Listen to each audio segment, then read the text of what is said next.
जब प्रेस की friends, media की फ्रेंड्स जब इंटरेक्ट करते हैं मेरे साथ, तो कई सारे सवालात, कई सारे इश्यूज होते हैं, फॉर्मली और इनफॉर्मली या सेमी फॉर्मली बातचीतों में वो पूछते हैं। तो उस सिलसिले में एक फ्रिक्वेंट इशू जो उभर के आता है वो ये है कि सिक्योरिटी सिचुएशन कैसे हम अच्छा कह सकते हैं जब इंसिडेंट्स होते हैं, वादी में हो या जम्मू प्रांत में हो, तो कितना सिचुएशन ख़राब है, कितना गंभीर है, इसको लेकर कई सवाल जवाब होते हैं। और कुछ मीडिया के जो मित्र हैं वो ये भी कहते हैं वाकई में आम जनता में इसको लेकर इंफॉर्मेशन की फ़्लो की कमी के वजह से या बारीकी में जानकारी की ना होने की वजह से एक भय, एक खौफ भी रहता है। तो उस सिलसिले में मैं उचित समझता हूँ कि ये कहना लाजमी है। पहले भी मैंने जगह जगह पर ये बात रखी है कि हमारे सामने एक सिक्योरिटी सिचुएशन है और वो सिक्योरिटी सिचुएशन का जो डिग्री है कि कितनी गंभीर है, उस सिलसिले में एक ये रिलेटिव टर्म्स में बहस हो सकती है। वही फ्रीक्वेंसी में, उसी लेवल ऑफ वायलेंस में कुछों का होगा मानना कि ये क्रिटिकल नहीं है या क्रिटिकल है, पर सच्चाई ये है कि अभी भी सिक्योरिटी फोर्स की, लॉ एनफोर्समेंट की अपर हैंड है, कंट्रोल है और एक ऑर्डरलीनेस को बरकरार रखने के लिए एक ताकत जो है वो कायम है। तादाद के हिसाब से, उनकी तादाद के हिसाब से अगर आप गिनती करते हैं टेररिस्ट्स की, लोकल रिक्रूटमेंट की, वादी की बात अगर आप करेंगे, लॉ एंड ऑर्डर की, स्ट्रीट वायलेंस की, स्टोन पेल्टिंग की, जैसे मैंने कहा लोकल रिक्रूटमेंट की, हर लिहाज से आप ये पाएंगे कि there is order, the degree of fear is certainly less than what it was 3 years ago or 4 years ago or 5 years ago, and it is evident from the overall rhythm of life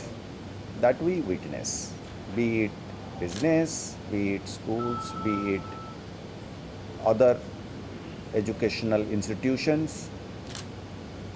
or public facilities of that is running of hospitals and shops and other public goods, transport included. We have a system, we have a rhythm of life which goes on. Having said that, there are foreign terrorists who are or who have managed to infiltrate all of us in the security establishment have हाँ, ये आज ही की development है कि हम तकरीबन 960 के जवान जो अभी फ्रेश पास आउट से हमारे पुलिस ट्रेनिंग स्कूल से, ये लोग बहुत यंग हैं, नौजवान हैं और बॉर्डर इलाके से हैं, ये बॉर्डर विलेजेस से ही हैं और इनकी स्पेशली रिक्रूटमेंट हुई थी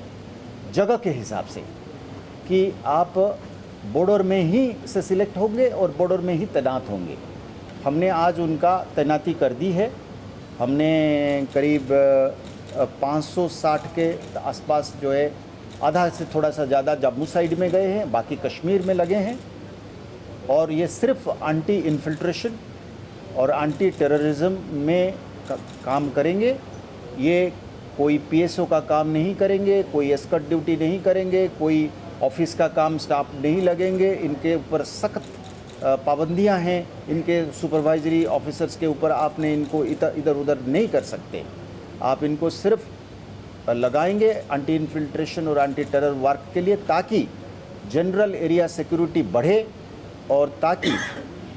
एडवर्सरी को उतना कठिन हो जाए मामला घुसने के लिए और टेररिज्म फैलाने के लिए, काम करने के लिए। और वो चूंकि हमारे अपने लड़के हैं, अपने ही गांव के लड़के हैं, बॉर्डर के लड़के हैं, वो जगह को जानते हैं, दुश्मन की टैक्टिक्स को समझते हैं और गांव वालों का हिफाजत करते हुए, गांव वालों को और साथ लेकर, जैसे आपने कहा कि एसपीओज की बात आपने करी, ये तो मैं पक्का कांस्टेबल्स की बात कर रहा हूँ, पर अपने ही लोग हैं।